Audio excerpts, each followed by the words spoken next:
नमस्कार, welcome to career एजुनेस्ट। और आज के इस वीडियो में हम जो माइनर पेपर है क्रेडिट मैनेजमेंट उसकी फाइनल यूनिट का डिस्कशन करने जा रहे हैं, यानी कि फोर्थ यूनिट का।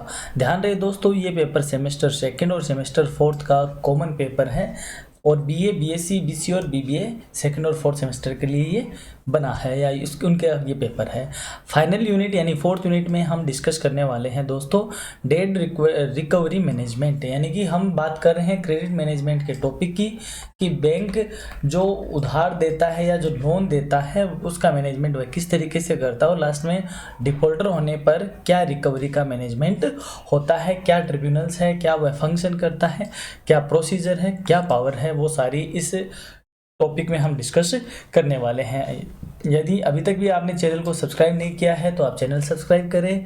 हमारे यहाँ आपकी सेमेस्टर फोर्थ और सेमेस्टर सेकंड की प्लेलिस्ट सेपरेटली क्रिएट कर दी गई है। यदि आपने अभी भी सेकंड और फोर्थ सेमेस्टर का सिलेबस नहीं देखा है तो आप ज़रूर उससे वाकिफ़ होइए। बात करते हैं डेब्ट रिकवरी मैनेजमेंट की, यानी अभी हमने कहा कि बैंक ने दे रखा है क्रेडिट यानी कि लोन, अब किसी व्यक्ति को दिया और वह क्या हो गया, डिफॉल्टर हो गया। बैंक अपनी पूरी जो करता है मैनेजमेंट उसके बाद अगर वह नहीं होता तो बैंक क्या करता है, डीआरटी को यानी डेब्ट रिकवरी ट्रिब्यूनल को यह केस दे देता है। फिर वह डीआरटी इस डिफॉल्टर से लोन को क्या करती है, रिकवर करती है। तो क्या डीआरटी होता है और किस तरीके से रिकवरी होती है ये हम यहाँ डिस्कस करेंगे। होता क्या है debt recovery? Debt recovery management refers to the process through which financial institutions specially banks recover loan that are overdue और इन डिफॉल्ट, यानी कि जो फाइनेंशियल इंस्टीट्यूशंस हैं, मोस्टली बात करें बैंकों की, तो वो अपने ओवर ड्यू या डिफॉल्टर हुए लोन को जिस तरीके से या जिस प्रोसेस से रिकवर करती है उस प्रोसेस का नाम है दोस्तों डेब्ट recovery management. This process involves various legal mechanism and tribunals, one of the most significant being the debt recovery tribunal यानी डीआरटी। यानी कई सारी लीगल मैकेनिज्म है, ट्रिब्यूनल्स है, जिसमें सबसे ज़्यादा जो वेल नोन है that is a debt recovery tribunal. What is debt recovery tribunal? These are specialized courts set up under the recovery of debts due to banks and financial institutions act 1993, यानी RDDBFI act के अंदर यह क्या होता है, as a court, special court के तौर पे इनको सेटअप किया हुआ है to help banks and financial institutions recover bad loans and dues efficiently. यानी जो बैंकों के और फाइनेंशियल इंस्टीट्यूशन के ओवर ड्यू लोन चल रहे हैं, जो ड्यू लोन चल रहे हैं, उनको इफिशिएंट तरीके से रिकवर करने के लिए डीआरटीज का क्या किया गया है, सेटअप किया गया है। और जिस एक्ट के अंडर इनको सेटअप किया है दैट इज RDDBFI। ध्यान रहे दोस्तों, एग्जाम के लिए बहुत ज़्यादा ये क्या है, इंपॉर्टेंट है। बात करते हैं डेट रिकवरी ट्रिब्यूनल्स की। Debt recovery tribunals are quasi judicial यानी अर्ध न्यायिक बॉडीज है established by the government of India under the recovery of debts due to banks and financial institution act 1993। ये क्वासी जुडिशियल बॉडीज है और इस act के अंदर इनको क्या किया गया है, सेटअप किया गया है। DRTs are design to resolve disputes related to the recovery of loans from defaulters and streamlines the recovery process, यानी कि जो डिफ़ॉल्टर है और जो बैंक है उनके बीच में जो डिस्प्यूट है उसको रिजोल्व करने के लिए क्या है, डिजाइंड ट्रिब्यूनल्स है। ऑब्जेक्टिव क्या है डीआरटी ट्रिब्यूनल्स के, यानी डीआरटीज के ऑब्जेक्टिव, पहला है क्विक रिकवरी, ताकि रिकवरी क्या हो सके, जल्दी हो सके। The recovery of debts that are due to bank and financial institution. Second, reduce delay, यानी रिकवरी जल्दी होगी तो रिड्यूस डिले क्या होगी, रिड्यूस होगी, कम होगी, यानी देरी कम हो। किस में, अगर जैसे मान लो ये ड्यू वाला केस जनरल कोर्ट में चला जाए तो कोर्ट में तो एक लंबी लाइन होती है केसेस की, तो बहुत टाइम लगता है। उस टाइम को बचाने के लिए स्पेशल जो ट्रिब्यूनल फॉर्म आउट हुआ है दैट इज़ डीआरटी। तो जो लीगल प्रोसीडिंग्स है सिविल कोर्ट्स में उसमें बहुत टाइम लगता है, तो उसको अवॉइड करने के लिए डीआरटीज बने हैं। प्रोवाइड ए स्पेशलाइज्ड फॉर्म, एक स्पेशल कोर्ट के तौर पे ये बने हैं, a dedicated body to address the specific issues related to debt recovery, यानी डेट रिकवरी से रिलेटेड इश्यूज ही इनके पास होते हैं। So that's why these are the specific bodies. Ensure fairness, ensure fair hearing for both the creditor and the debtor, यानी ये loan देने वाले की और लोन लेने वाले की दोनों की ही हियरिंग को बड़ी ध्यान से सुनते हैं या सुनने के लिए इनको इस्टेब्लिश किया है। Simplify recovery process, recovery process को सिंप्लीफाई करने के लिए to speed up the settlement of loans, defaults and disputes, यानी जो डिस्प्यूट है, जो डिफ़ॉल्ट है, उनको प्रॉपर तरीके से, सिंप्लीफाई तरीके से जल्दी सेटलमेंट करने के लिए DRTs की क्या की गई है, इस्टेब्लिशमेंट की गई है। नेक्स्ट, फंक्शनिंग ऑफ DRTs, यानी अब ये जो डेट रिकवरी ट्रिब्यूनल है ये क्या काम करते हैं। तो पहला, फाइलिंग ऑफ एप्लीकेशंस।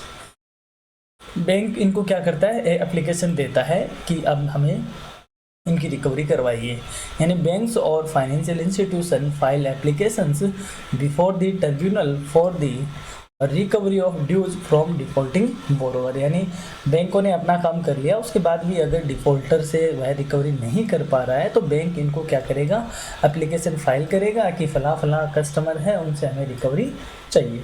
ज्यूरिडिक्शन क्या है, DRTs have jurisdictions over cases where the loan amount exceed 20 lakh, यानी जहाँ पर 20 लाख से ज़्यादा बड़ा, 20 लाख या 20 लाख से ज़्यादा बड़ा अमाउंट है लोन का, वो ही DRTs के किस में आता है, ज्यूरिडिक्शन में आता है। छोटे लोन में ये नहीं आते। डेब्ट रिकवरी प्रोसीजर, इनका प्रोसीजर क्या है, the tribunal examine the debt recovery procedure including the amount of debt, assets and circumstances of the default, यानी कि इनकी जो रिकवरी प्रोसीजर है उसमें लोन की अमाउंट, यानी जो डेब्ट अमाउंट है, असेट्स है और भी अदर जो सर्कमस्टेंस है वो सारी चीज़ें इंक्लूड होती है। मीडिएशन एंड सेटलमेंट, यानी DRT एक तरीके से बैंक और ये जो बोरोवर है उसके बीच क्या करता है, एक मीडिएशन का काम करता है, सेटलमेंट करवाने के लिए DRT बना है। DRT encourage the settlement of dispute through mediation before proceeding of to formal hearing, यानी कि वो बोलते हैं ना कि राजी पेटे समझाने का काम करता है, कोर्ट के बाहर ही समझाने का काम करता है, तो वो वाला काम भी ये करता है। Hearing and orders, after hearing the parties the tribunal में pass orders for the recovery of the loan, यानी दोनों ही पार्टीज़ की उसने हियरिंग कर ली, सुनाई कर ली, उसके बाद ये क्या करता है, रिकवरी के लिए ऑर्डर पास करता है। Including orders for the sale of assets place as collateral, यानी कि जो भी चीज़ें या जो भी संपत्तियां गिरवी रखी हुई थी उन संपत्तियों का सेल करने का ऑर्डर भी इसमें इंक्लूड होता है। दोनों पार्टी को सुनने के बाद रिकवरी की प्रोसेस का ऑर्डर दिया जाता है। अब बात करते हैं अथॉरिटी ऑफ DRT। DRT की अथॉरिटी क्या है, पहली बात करते हैं legislative authority. DRT have the authority granted under the RDDBFI act 1993। इस एक्ट के अंदर इनको लेजिस्लेटिव अथॉरिटी के तौर पे अथॉरिटी मिली हुई है। Jurisdictional authority, they have jurisdiction over loan recovery case where the loan amount exceed 20 lakh, जहाँ पे लोन अमाउंट 20 लाख से ज़्यादा है वहाँ वो इनकी जुरिडिक्शन में आता है। Power to pass orders, the tribunal can issue order for the sale of properties, attachment of assets and recovery of loan, यानी कि DRT को ये अथॉरिटी है या ये पावर है कि वो जो प्रॉपर्टी एज ए कोलेट्रल या एज ए मॉर्गेज रखी हुई थी, एज ए गिरवी रखी हुई थी, उसको सेल कर सकता है, असेट्स को अटैचमेंट कर सकता है यानी कि उनको कुर्क कर सकता है यानी फ्रीज कर सकता है, और लोन की रिकवरी कर सकता है। Enforcement, DRT's order can be enforced by the recovery officer appointed by the tribunal. हर एक ट्रिब्यूनल में एक रिकवरी ऑफिसर होता है और इसके एनफोर्स से ही इसमें ऑर्डर वगैरह पास होते हैं। That is these are the authority of DRT। बात करते हैं प्रोसीजर की, procedure and power of DRT किस तरीके से प्रोसेस होती है। सबसे पहले तो इनके पास केस आता है जो कि बैंक और फाइनेंशियल इंस्टीट्यूशन इनको एज ए एप्लीकेशन के तौर पे इनको देते हैं। द बैंक और financial institution file A case with the DRT along with evidence of the default, यानी कि जो बैंक है वो इनको एक एप्लीकेशन देते हैं या यूँ कहे इनको वह फाइल करते हैं इनके यहाँ पे किसके साथ, एविडेंस के साथ कि हाँ कि फ़लाँ हमारा वाकई में डिफ़ॉल्टर बना हुआ है। नोटिस टू डिफॉल्टर, फिर डीआरटी उनको एक नोटिस भिजवाता है। After the application is filed the DRT send a notice to the borrower who is required to appear before the tribunal. यानी डीआरटी क्या करता है, उसको एक नोटिस भिजवाता है और उसको ये कहता है कि भाई पेश हो जाओ। फिर है एग्जामाइन ऑफ द एविडेंस, जो एविडेंस बैंक ने दिया है उसको वह एग्जामाइन करता है। The tribunal examine the submitted evidence and listens to the arguments of both party, दोनों पार्टी के वह आर्ग्यूमेंट को लिसन करता है, एविडेंस का एग्जामाइन करता है। इंटरिम ऑर्डर, यानी जब तक फैसला नहीं आ जाए फाइनल तब तक के लिए जो ऑर्डर आते हैं that is interim orders. The tribunal can issue interim orders for example assets attachment और फ्रीज ऑन अकाउंट्स, यानी उसके बैंक अकाउंट फ्रीज कर देना, उसकी संपत्ति को कुर्क कर देना।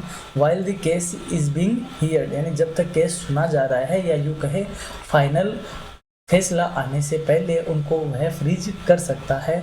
And last the final order, once the tribunal has considered all aspects it issues a final order for the recovery of the डेब्ट, यानी जब वह सारी बातों को देख लेता है, जान लेता है, समझ लेता है, उसके बाद डीआरटी एक फाइनल ऑर्डर इशू करता है डेब्ट की रिकवरी के लिए, including direction for the sale of assets और अदर रिकवरी एक्शन। इसमें चाहे तो वो जो उसने संपत्तियां रखी है गिरवी और नहीं भी रखी है गिरवी, तो जो पर्सनल एसेट्स है उनको सेल करने का भी इसमें ऑर्डर हो सकता है, और अदर कोई रिकवरी एक्शन है तो वो भी इसमें इंक्लूड हो सकती है। फिर बात करते हैं पावर्स ऑफ डीआरटी। डीआरटी के पास क्या पावर है, तो पहला है पावर टू अटैच प्रॉपर्टीज, यानी संपत्ति को क्या करना, कुर्क कर देना। कुर्क का मतलब होता है एक तरीके से संपत्ति को फ्रीज कर देना, वह उसमें कुछ नहीं कर पाएगा। DRT can issue order to attach the sale properties और defaulters to recover the loan amount, यानी कि जब तक काम चल रहा है तब तक वह उसकी एसेट्स को कुर्क कर सकता है या करता है। Power to direct sale of assets, सीधे वह उसके एसेट्स को बेच भी सकता है विदाउट कुर्क किए हुए। The tribunal can direct the sale of assets pledge as collateral for the loan, जो भी उसने संपत्ति गिरवी रखी है लोन के टाइम पे, बोरोवर ने उन सारी एसेट्स को वह डायरेक्ट सेल भी कर सकता है। Power to pass recovery order, recovery order pass करने का पावर है डीआरटी के पास। DRT have the authority to pass orders for the recovery of dues including interest, penalties and other charges, जो भी इंटरेस्ट बनता है, जो भी पेनल्टीज बनती है, जो भी अदर चार्जेज बनते हैं, इन सब के लिए, और जो ड्यू है इन सब के लिए ऑर्डर पास करने की अथॉरिटी है डीआरटी के पास। Recovery officer, DRT have appointed recovery officers who enforce the tribunals orders and take steps to recover the loan amount. जो भी ट्रिब्यूनल का जो ऑर्डर पास हुआ है उस ऑर्डर को एनफोर्स में लाने के लिए डीआरटीज के पास क्या है, रिकवरी ऑफिसर्स अपॉइंटेड रहते हैं। Next, legal authority, DRT have the power to take legal actions including arrest in case of fraudulent transaction और ऑब्स्ट्रक्शन ऑफ रिकवरी एफर्ट्स, यानी कि डीआरटी के पास लीगल एक्शन लेने का भी पावर होता है, जिसमें डीआरटी अरेस्ट भी कर सकता है जब यदि आप कोई धोखेबाजी के ट्रांजैक्शन कर रहे हो या रिकवरी जो एफर्ट्स कर रही है डीआरटी उसमें आप परेशान कर रहे हो या उसमें आप अड़चन पैदा कर रहे हो, तो डीआरटी आपको अरेस्ट करने का भी ऑर्डर दे सकती है। ये अथॉरिटी भी डीआरटी के पास होती है। तो हमने जाना डीआरटी की पावर्स को। तो ये थी हमारी जो माइनर पेपर है क्रेडिट मैनेजमेंट का 4th यूनिट, और हमने क्रेडिट मैनेजमेंट की सारी यूनिट्स को अपलोड कर दिया है। आप जाकर हमारी प्लेलिस्ट में देखिए। यदि आपको क्लास अच्छी लगती है दोस्तों लाइक ज़रूर कीजिए, चैनल इस क्लास को अपने दोस्तों के साथ शेयर करें, नए हो तो सब्सक्राइब ज़रूर करें और जुड़े रहिए करियर एजुनेस्ट के साथ। हम आपके लिए 2nd और 4th सेमेस्टर की सारी क्लासेज अपलोड करने के लिए टाइम पे क्लासेज डिलीवर करने की हम आपसे प्रॉमिस करते हैं।